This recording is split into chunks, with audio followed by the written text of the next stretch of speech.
ભરૂચ જિલ્લાના આંબોદ તાલુકાના સમની ગામ ખાતે ભારતીય જનતા પાર્ટી યુવા મોરચા દ્વારા ડોક્ટર શ્યામાપ્રસાદ મુખર્જીની 125મી જન્મજયંતિ નિમિત્તે ગાંધી આશ્રમ ખાતે ભવ્ય રક્તદાન શિબિરનું આયોજન કરવામાં આવ્યું હતું।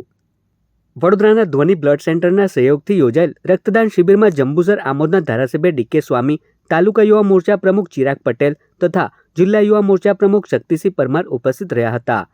ધારાસભ્ય ડીકે સ્વામી સહિત મોટી સંખ્યામાં રક્તદાતાઓએ સ્વૈચ્છિક રક્તદાન કરી માનવ સેવાનો સંદેશ આપ્યો હતો। આ સાથે જ મહાનુભાવોએ ગાંધી આશ્રમ સ્થિત આંગણવાડી કેન્દ્રની મુલાકાત લઈ બાળકો સાથે સંવાદ કરી ચોકલેટનું વિતરણ કર્યું હતું।